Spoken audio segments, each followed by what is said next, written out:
The men had been dragging the river since early morning.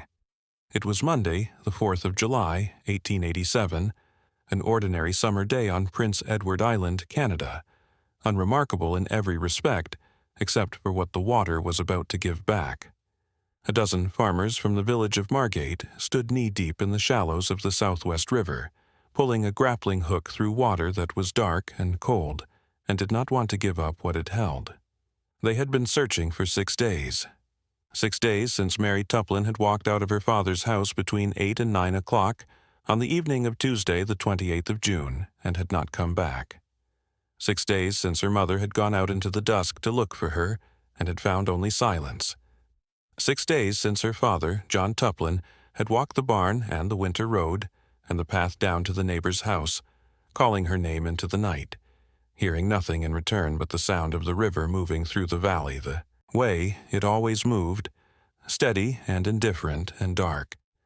Now the hook caught something. The rope went taut. The men leaned into it, pulling with the kind of effort that the body recognizes before the mind does, the weight at the other end too heavy to be driftwood, too resistant to be weed, and when the form broke the surface of the water in 4 to 5 feet of depth near a spring on the eastern bank, every man standing in that river knew what he was looking at before the words could form. A body, a girl's body. A heavy stone, weighing more than 8 pounds, was tied to her with a length of rope. Her clothes clung to her in the current. Her hair moved in the water like something still alive. And when they brought her to the bank and laid her on the grass in the pale morning light, they could see what the river had not been able to wash away. 2 wounds to the head, 2 bullet holes. One round had flattened against the skull. The other had gone through. Her name was Mary Tuplin. She had turned 17 just 2 months before, on the 5th of May. She had been born in 1870 in a place called Black Horse Corner, just outside the village of Margate, the daughter of Johnny and Margaret Tuplin, a farming couple of modest means and good standing in the close-knit Irish-Scottish community that lined both sides of the Southwest River. Mary was one of 10 children, and she had grown up in the particular rhythm of island life, where the seasons dictated everything, and the river that ran between the farms was not merely a feature of the landscape, but a boundary, a meeting place, and in time, a grave. She was the kind of girl who noticed things. Her sisters said she had a way of watching a room before she entered it, reading the mood of the people inside the way her father read the weather, with a quiet precision that rarely failed her. She could stitch a hem faster than any of her sisters, and she sang in church on Sundays with a voice that the older women said would carry well once she grew into it. She was not loud, she was not reckless. She was, by the standards of the community, a girl who was expected to marry a local boy, raise children on a farm within sight of the river, and live the life that the women of Margate had lived for generations before her. She had not yet had the chance to decide whether that was the life she wanted. The party had taken place 7 months earlier, on the night of the 31st of December, 1886, in one of the homes along the Margate Road. It was the kind of gathering that the farming communities of Prince Edward Island held at the turning of the year. A few dozen people crowded into a front room, cleared of its furniture, the fiddle going in the corner. Cider passed from hand to hand, and the conversations that happened in the kitchen and on the porch carrying the particular warmth of people who have known one another all their lives and have run out of new things to say, but have not yet tired of saying the old ones. Mary was there. She was 16, 3 months short of her 17th birthday. She wore her hair pinned up in the fashion that the older girls in the village had adopted, and she stood near the kitchen door with her sisters, watching the room with the attention of a girl who understood that New Year's Eve was one of the few nights in the year when the rules of the community bent just slightly, when a boy could speak to a girl he had not been introduced to without drawing the full weight of the village's attention. William Millman was there too. He was 18, the eldest son of John and Johanna Millman, a farming family that lived on the opposite side of the Southwest River from the Tuplins. The 2 properties faced each other across the water, close enough to see the lights in each other's windows on a clear night, close enough to hear a voice carry if the wind was right, but separated by the river itself, which in that part of the Island ran wide and slow and required a boat to cross. William was not a boy who drew attention to himself. He worked his father's land with the steady, uncomplaining persistence of an eldest son who understood that the farm would one day pass to him, and that the weight of it would settle on his shoulders whether he wanted it or not. He did not drink to excess. He did not quarrel with his neighbors. He attended the Irishtown Anglican Church with his parents every Sunday, and sat in the same pew and sang the same hymns and shook the same hands afterward. And if there was a fire inside him, a restlessness or a longing for something beyond the river and the fields and the Sunday sermons, he kept it carefully out of sight. He noticed Mary sometime during the evening. She noticed him. Whatever passed between them, a glance held a moment too long, a word spoken near the punch bowl, a brush of shoulders in a crowded room. It was enough that when the party broke up around 3 o'clock in the morning on the first day of January, 1887, William Millman walked Mary Tuplin home. The road between the party and the Tuplin farm was dark. The air was sharp with frost. The fields on either side lay white and still beneath a sky that offered just enough starlight to see by. They walked slowly, the way that young people walk when they do not want the distance to end, and they spoke in voices low enough that the night could carry the sound away before anyone else could catch it.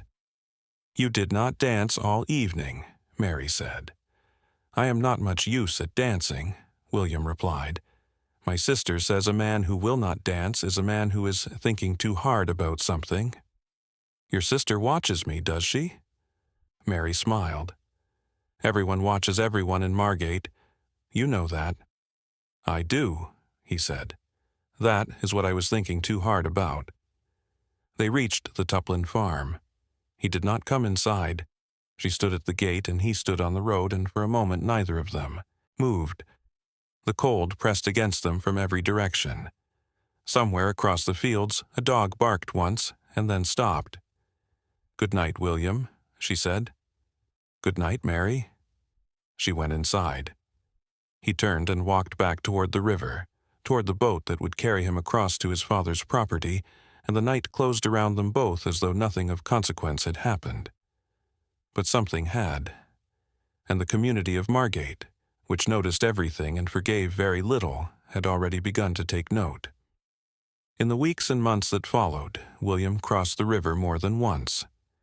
The records do not say how often or precisely where the meetings took place, or what words were exchanged in those careful, cautious encounters that young people conduct when they know that every eye in a village of fewer than 100 families is trained upon them with the precision of a rifle sight.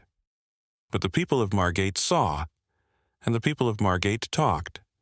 The boy from the Millman farm had been spotted on the Tuplin side of the river, and he had been spotted more than once, and the conclusion that the community drew was the conclusion that small communities have drawn since the beginning of time, which is that where there is proximity there is intimacy, and where there is intimacy between the unmarried there is trouble. Sometime in the spring of 1887, Mary told her sister the truth. She was carrying a child. The father, she said, was William Millman. Her sister sat very still. The room they were in was small and cold, the walls of the farmhouse pressing close, and the silence that filled the space between them was the kind of silence that arrives when a thing has been spoken that will change the shape of a life and cannot be taken back. "You are certain?" her sister asked. "I am certain." "Does he know?" "Not yet." "Mary," her sister's voice dropped, "you understand what this means. In this place, among these people, you understand what this will do to you, to our family, to Father." Mary placed her hand against her stomach, where nothing was yet visible but where the truth was growing with each passing week. "I understand," she said. "I have understood since the moment I knew. And what will you do?" "I will tell him, and then I will see what kind of man he is." The rumors moved through Margate the way that weather moves across Prince Edward Island, swiftly, without warning, and with a force that left very little standing in its path. The women spoke of it at the washing line. The men spoke of it over fences. The name Tuplin and the name Millman passed from household to household, and with each retelling the story grew heavier, more certain, more damning. A girl from a good family, a boy from across the river, an unmarried pregnancy in a community where the church stood at the center of every life, and the minister's opinion carried the weight of law. For Mary, the weeks that followed were a narrowing. The world that had once been open, the fields and the roads and the river, and the possibility of a life that she might choose for herself, contracted steadily around her until she could feel the walls of Margate pressing inward from every side. The girls she had grown up with looked at her differently. The women at church fell silent when she approached and resumed their conversation only after she had passed.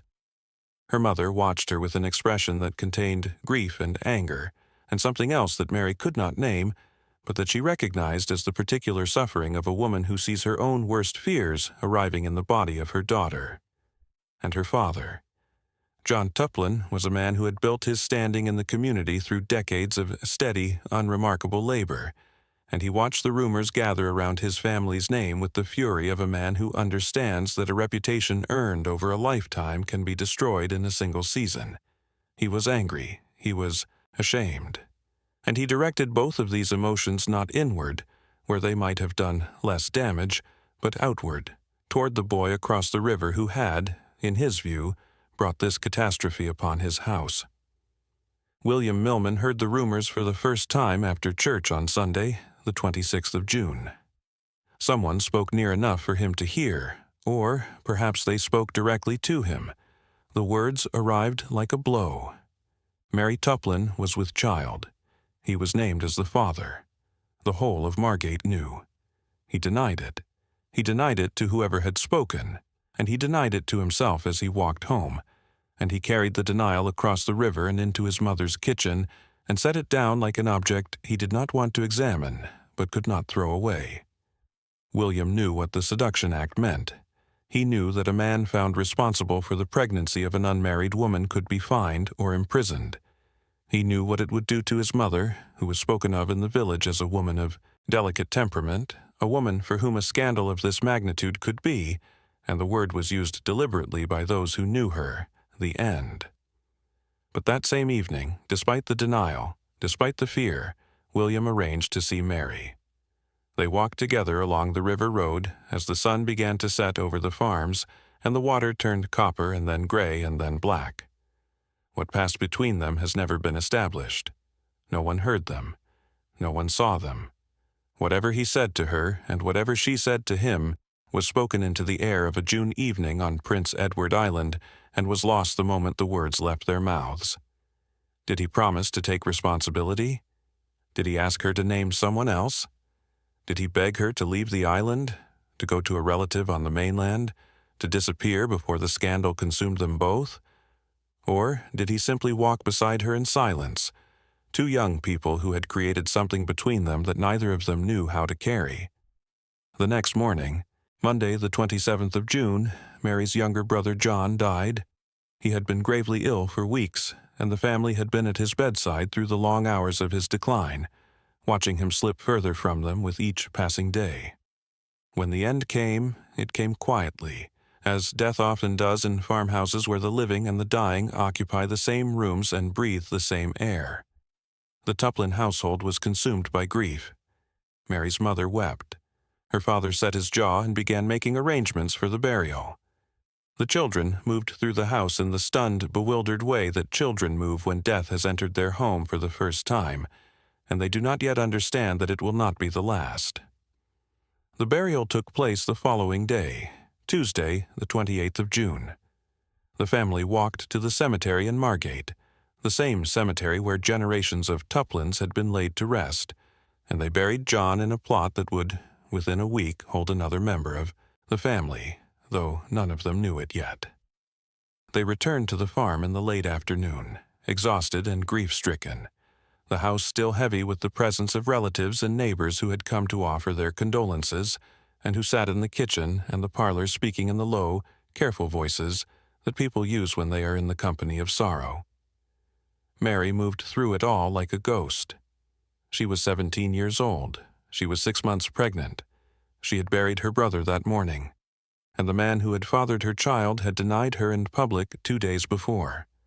The weight of all of these things pressing down on her at once was something that no one in the room that evening thought to ask about, because no one in the room that evening was looking at Mary. They were looking at the empty chair where John had sat. They were looking at the grief of the parents. They were looking everywhere except at the girl who was about to walk out the door and never come back. Between 8 and 9 o'clock that evening, Mary left the house. She did not tell anyone where she was going. She did not take a coat. She did not say goodbye to her mother or her father or any of the brothers and sisters who filled the rooms of the farmhouse with their presence and their grief. She simply rose and walked through the door into the fading light of a June evening, the same light that had illuminated the cemetery that morning, and that now fell across the fields and the river and the road with the quiet indifference of a world that does not pause for the suffering of the people who move through it. Her mother noticed first. 10 to 20 minutes after Mary had left, Margaret Tuplin went outside to look for her. She called her name. She walked around the house. She checked the yard and the path that led toward the road. The night offered nothing in return. When Margaret came back inside and told her husband, John Tuplin rose from his chair. He had buried his son that morning. His face was drawn and gray, and set in the particular expression of a man who has already absorbed one blow, and is bracing himself for another. He went outside. He walked to the neighbors, the prophets, but there were other men there, and he did not want to ask about his daughter in front of them, not with the rumors already circling the village like crows around a field. He came home. He checked the barn. He walked the winter road, the path that ran behind the farm and connected to the properties further along the river. "Mary," he called into the darkness. Nothing. "Mary, where are you?" The trees did not answer. The fields did not answer. The river, which was close enough to hear from where he stood, moved through the valley with the same sound it always made, the soft, continuous murmur of water passing over stones, and it did not answer either. He told himself she had gone to a neighbor's house. He told himself she would be back by morning. He told himself the things that fathers tell themselves when the alternative is something they cannot allow their minds to reach for. He went back inside. He sat down. He did not sleep. She was not back by morning.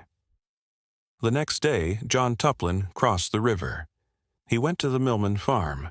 He spoke with William's parents, John and Johanna Millman, in their kitchen, and the conversation that took place was conducted in the strained, careful manner of two families who are connected by a rumor that neither wishes to acknowledge and a girl who has disappeared. He asked if they had seen Mary. They said they had not. William was not present for this exchange, or if he was, the record does not place him in the room. From the Millman farm, Tuplin went directly to an attorney. He wanted a warrant drawn up for William Millman's arrest. He had already decided. In his mind, the connection between his daughter's disappearance and the boy across the river was not a suspicion but a certainty, forged by weeks of rage and humiliation and now hardened by the unbearable coincidence of timing. His son dead, his daughter gone, and the boy who had ruined her living a boat ride away. But there was something worth noting about the speed of John Tuplin's conclusion, something that later observers would point to with increasing unease. He did not search the roads. He did not check the neighboring villages. He did not consider the possibility that Mary, overwhelmed by grief and shame, might have fled to a relative on the mainland or taken refuge with a friend. He went straight for William. He went for William before the body was found, before the bullets were discovered, before anyone knew that a crime had been committed at all. He went for William with the certainty of a man who knew, or believed he knew, exactly what had happened, and that certainty would later raise a question that no one at the time seemed willing to ask. Word spread. By Friday, a search party had formed. At least a dozen men from the surrounding farms joined in, walking the fields and the shoreline and the roads between the Tuplin and Millman properties. Two discoveries shifted the search from the land to the water.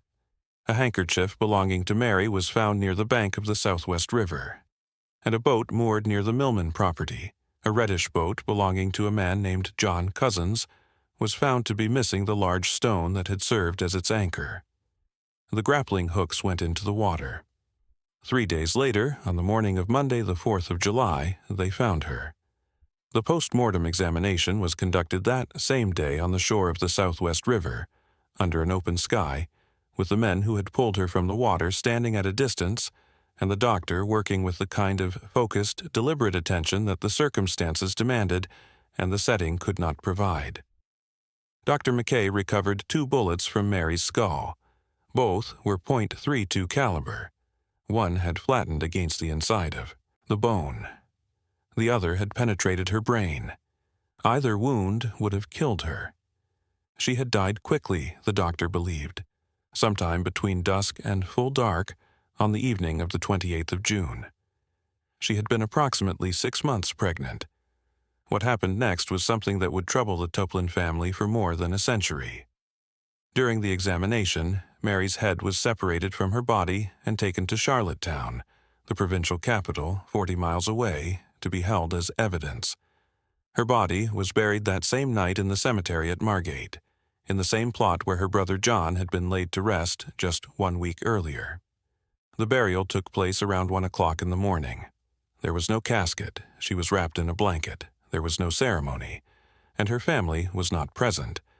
Why the family was excluded has never been satisfactorily explained. Whether it was the decision of the coroner, the preference of the constable who supervised the burial, or simply the result of the late hour at which the post-mortem concluded, the fact remains that a 17-year-old girl who had been loved by her parents and her 9 siblings was placed in the ground in the dark, alone, without a prayer spoken over her, and without a single member of her family to witness it. It was a cruelty that the community did not question at the time, but that the family never forgave. The investigation turned immediately to William Millman.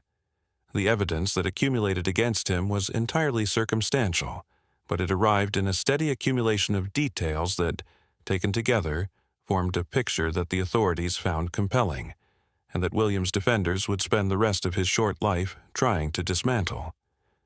On the evening of June 28th, the night Mary disappeared, William had been alone at the Millman farm. His parents had left for a meeting at the Irishtown Anglican Church at approximately 7 o'clock and had not returned until 10:30. William told investigators that he had gone down to the river for a swim shortly after his parents left and had then returned to the house and remained there for the rest of the evening. He had no witness to confirm any part of this account. He owned a .22 caliber gun. But in May, several weeks before the murder, he had borrowed a .32 caliber revolver from a friend named Francis Power. William's explanation for borrowing the gun was never clearly established in the record. Whether it was for hunting, for shooting vermin, or for some other purpose, neither the prosecution nor the defense addressed the question in a way that settled it. What was established, and what the prosecution regarded as deeply significant, was that William returned the .32 caliber revolver to Francis Power on the 30th of June, 2 days after Mary's disappearance and 2 days before her body was found. The caliber matched the bullets recovered from her skull. A witness named Dorothy Ann Adams testified that she had seen a man crossing the river in a reddish boat on the evening of the 28th, heading in the direction of the Tuplin side. She could not identify the man. She described his clothing as dark. She noted that the boat did not return before sundown, and that the following morning it was moored in a different location than usual. She was certain the boat was the Cousins boat, the same vessel that was found to be missing its anchor stone. But she was not certain and could not say that the man in the boat was William Millman. The prosecution treated her testimony as though it placed William on the river that night. The defense pointed out that she had not identified him and could not. The anchor stone was gone. The stone tied to Mary's body weighed more than 8 pounds. No one could prove that the 2 stones were the same, but the coincidence sat before the jury like an object they could not look away from. On the day Mary's body was discovered, William made a trip to Charlottetown. It was the first time in his life he had visited the capital. He went to see a lawyer about the accusations being made against him by John Tuplin. The prosecution later used this trip as evidence of a guilty conscience. The defense argued that it was the act of an innocent man seeking legal protection from a false accusation. Both interpretations were plausible. Neither could be proven. On July 7th, a preliminary hearing was held at Clifton, where the case against Millman was presented for the first time. The moment that would be remembered longest came when William's father, John Millman, took the witness stand. He stated that he had been home with William all evening on the night of the murder. Midway through his testimony, he fainted and was carried from the courtroom. Whether it was the heat, the pressure of the proceedings, or the weight of knowing what his words might cost his son if they were not believed, the people of Margate drew their own conclusions, and the conclusions they drew were not kind. William Millman was formally charged with the willful murder of Mary Tuplin. The trial opened on the 24th of January, 1888, at the Supreme Court in Charlottetown. Associate Justice Joseph Hensley presided, with Chief Justice Edward Palmer and Associate Justice James Horsfield Peters present. The courtroom was packed to its walls. The case had drawn attention not only from across the island but from newspapers in mainland Canada and the United States. A pregnant teenage girl from a farming village. A boy barely older than the victim. Circumstantial evidence. Divided loyalties. Two families on opposite sides of a river. The press understood the story instinctively, and the public consumed it with a hunger that was equal parts horror and fascination, and the quiet, unacknowledged relief that it had happened to someone else.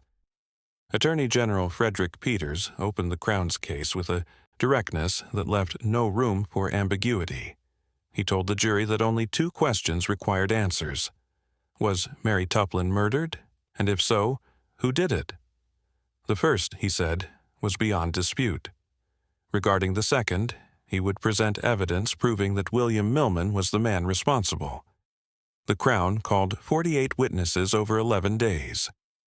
The medical examiner detailed the injuries to Mary's skull, the recovery of the .32 caliber bullets, the condition of the unborn child. Witnesses established that William had been alone on the night in question. The borrowed revolver was traced from Francis Power to William and back again. The missing anchor stone, the displaced boat, the handkerchief on the riverbank. Each piece of evidence was placed before the jury with the cumulative precision of a mason laying bricks, no single piece bearing the full weight, but the structure growing more difficult to deny with each addition. The prosecution's theory rested on a single word: fear.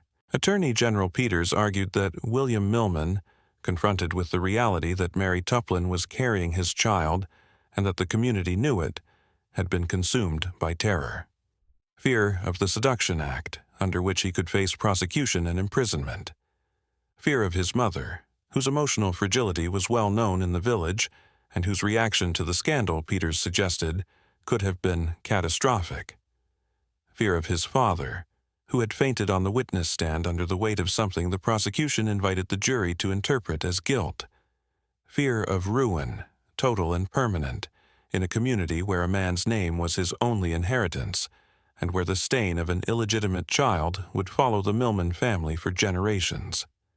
This young man, Peters said, his voice measured and deliberate in the quiet courtroom, had only one reason in the world to want Mary Tuplin dead, and that reason was growing inside her. William sat in the defendant's chair and listened. He was 20 years old. He was thin. His face had the particular pallor of a person who has not seen sunlight in months, and who has spent the intervening time in a cell that is too small and too cold and too full of the sound of his own breathing. He looked, according to one reporter who covered the proceedings, like a boy who had been placed inside a machine and was watching it operate around him without understanding how to make it stop.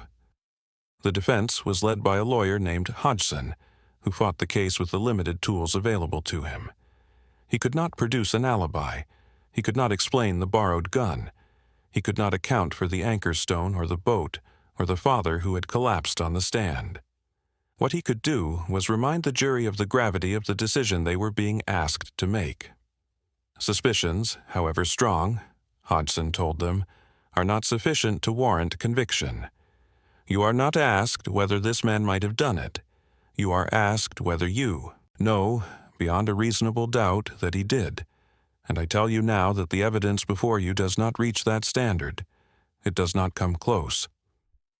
He read to the jury from an English case in which an innocent man had been hanged on circumstantial evidence. He let the silence that followed settle over the courtroom, and then he came to the boot prints. Constable Alexander McKay had measured footprints found near the riverbank where Mary's handkerchief was discovered. He had marked the measurements on sticks, a crude method, but the standard practice of the time. The larger of the two tracks measured smaller than William Millman's foot. Hodgson pressed this point with everything he had. If William had been at that riverbank on the night of the murder, his boot print would have been there. It was not. The larger track belonged to someone else, someone whose foot was smaller than William's, someone who had stood at the edge of the water on the night a girl was shot twice in the head and sunk with a stone.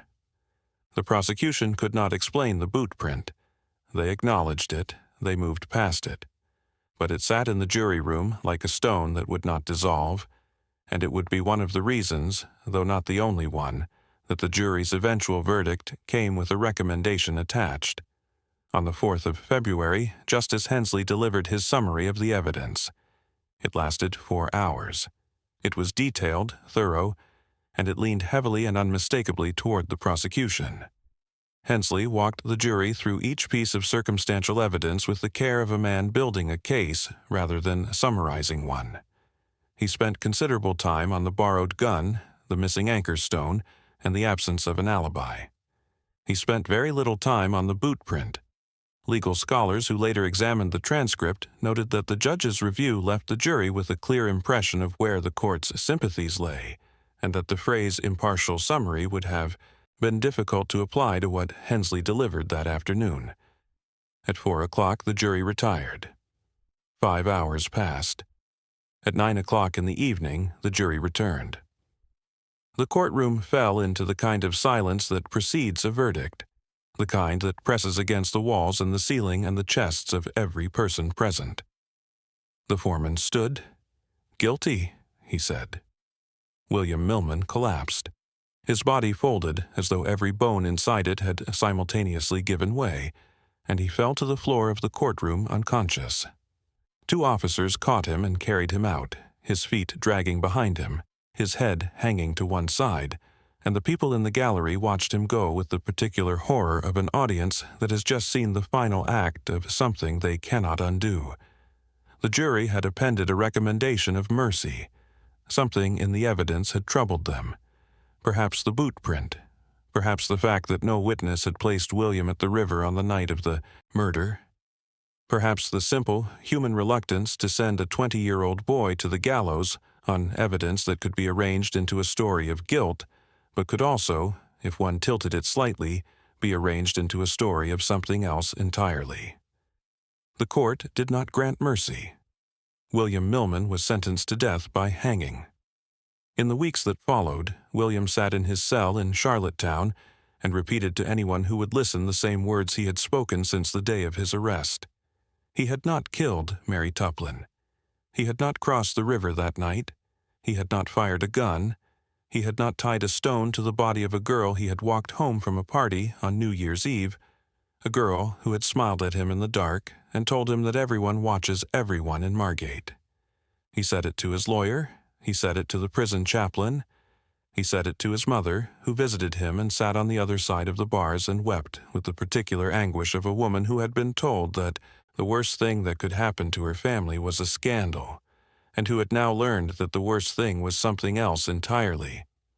"I did not do this," William said to her, his voice steady in a way that surprised even him. "I did not hurt her. I would not have hurt her." "I know," his mother said. "I know that." "Then why does no one else?" She had no answer. She reached through the bars and held his hand. The cell was cold. The light was thin. The sound of the prison moved around them, doors and voices, and the distant echo of footsteps on stone, and neither of them spoke again for a long time. The execution was carried out in April of 1888 at Charlottetown. The morning was overcast and cold. A small crowd had gathered outside the prison, not large, not the kind of spectacle that hangings in larger cities attracted, but enough people to fill the silence with their presence and to stand as witnesses to the thing that was about to be done in their name. 8 minutes past 8 in the morning, the trapdoor dropped. William's body fell through the opening and the rope caught and held. The doctors present monitored his pulse, which continued, faint and irregular, for the next 10 minutes. At 19 minutes past 8, William Millman was pronounced dead. He was 20 years old. It was the last hanging on Prince Edward Island in the 19th century. Another 53 years would pass before the next executions on the island, a double hanging in Charlottetown in 1941, the very last. The case did not leave Margate when the courtroom closed. It settled into the village the way that a stain settles into wood, permanently, invisibly, part of the grain itself.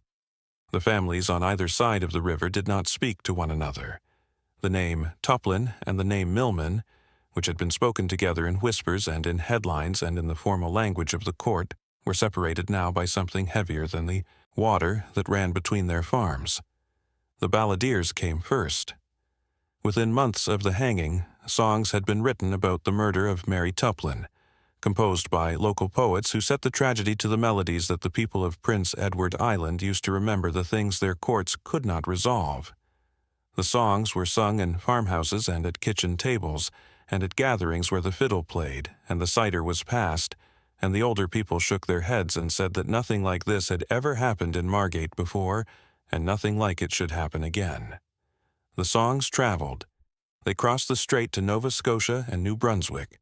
They were sung by people who had never seen the Southwest River, and who could not have found Margate on a map, but who understood, in the way that people understand the stories they sing, that something had gone wrong in that village, and that the truth of it had not been fully told. Decades passed. The farms changed hands. The families grew and scattered.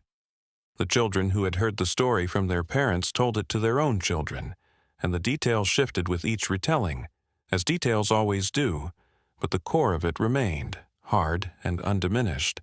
A girl, a river, a stone, a boy who said he did not do it. And the question that no one had been able to answer, the question that hung over the village like the mist that rose from the water on cold mornings, was whether the right person had been hanged. 129 years later, a man named Bobby Williams was sitting at a computer in Alberta, Canada, searching for his family history. His mother's maiden name was Tuplin. He typed the name into a genealogy database, expecting the usual records, births and marriages and deaths recorded in the plain language of parish registers, and instead he found the Margate murder. He asked his mother, Frances Tuplin Williams, about it. She told him what had been passed down through the generations. The murder, the river, the burial at 1 o'clock in the morning, the blanket instead of a casket, the family that was not there, and the head that had never come home. Mary's skull had never been returned to her body. After the trial, after the evidence had served its purpose and the verdict had been read and the sentence had been carried out, no one had thought to reunite the girl's head with the rest of her remains. The skull had stayed at the coroner's office in Charlottetown, which over the decades became a pharmacy, and the pharmacy eventually closed, and the building changed hands again. And through all of these transformations the skull sat in a box, carefully labeled, stored among old instruments and forgotten records in the back of a building that no longer remembered what it had once been used for. Williams decided that something had to be done. He tracked the skull to the building in Charlottetown. He found the family connected to the former pharmacy. They still had the box. They were so kind and so gracious, Williams later said. They told me they had been waiting for somebody like me to come around for years and lay claim. His brother, George Williams, built a small wooden box. Williams contacted the family. He arranged a ceremony. He wanted it small. He wanted it right. On the 21st of August, 2016, 129 years after Mary Pickering Tuplin was buried in the dark without her head, and without a ceremony and without a casket and without her family, 30 members of the extended Tuplin family gathered at the cemetery in Margate. A minister from the Southwest River United Church conducted the service. Bobby Williams spoke. His voice cracked as he addressed the small crowd standing in the grass among the headstones. "After all this time," he said, "I think we finally got it right. We did have a ceremony, she did have a box, and she did have her family there." The skull was placed in the ground beside the rest of Mary's remains, in the same plot where her brother John had been buried the week before her murder, in a cemetery in a village that had never stopped telling her story and had never stopped arguing about its meaning. But the ceremony at Margate did not close the case. It opened something else. Bobby Williams has said publicly that he has his own theory about who killed Mary Tuplin, but that he will not release the name until he has more evidence. Another relative, Robert Keyser, has gone further. He believes the killer was a very close relative of Mary, someone for whom the shame of her pregnancy was not a private embarrassment but an existential threat, someone who stood to lose more than reputation, someone who lived close enough to act quickly and quietly on the evening of the 28th of June, while the house was full of mourners and the attention of the family was fixed on the fresh grave of a dead boy. Consider what the evidence actually shows. John Tuplin went straight to the Millman farm the morning after Mary's disappearance, before there was any reason to suspect foul play, before a body had been found, before anyone knew that a murder had been committed. He sought a warrant for Williams' arrest before there was evidence of a crime. He pointed the investigation in a single direction from the very first hour, with a certainty that struck no one as unusual at the time, but that, viewed from a distance of more than a century, carries a weight that is difficult to ignore. The boot print at the riverbank was smaller than Williams' foot. Dorothy Ann Adams saw a man in the boat but could not identify him. The jury recommended mercy. The judge's summary was widely regarded as biased, and the question that was never asked, not by the prosecution, not by the defense, not by the judge, and not by the people of Margate, was whether someone other than William Millman had a reason to want Mary Tuplin to disappear on the night her family buried a child and the house, was too full of grief to notice a girl walking out the door. The truth is that no one knows. The truth went into the Southwest River on the evening of the 28th of June, 1887, and it has not come up since. The grappling hooks found the body. They did not find the answer. Two young people met at a party on a cold winter night in a small village on an island in the Atlantic. He walked her home in the dark. She smiled at him at the gate. 7 months later, she was dead at the bottom of a river with a stone around her body and a child still growing inside her.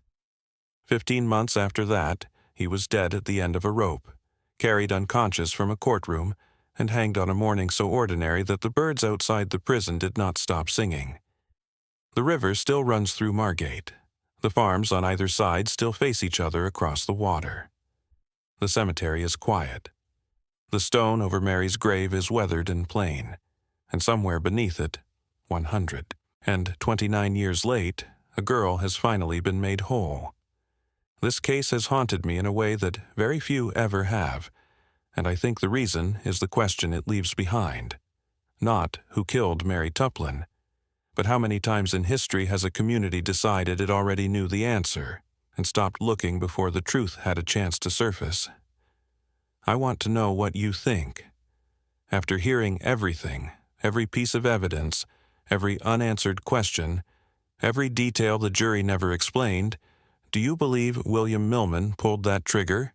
Or do you believe the real killer watched from the crowd as an innocent boy was carried to the gallows? Tell me in the comments. And if this story is going to stay with you the way it has stayed with me, take a moment to like this video, subscribe to the channel, and turn on notifications so you are here when the next forgotten story finds its way back into the light. I will see you in the next one.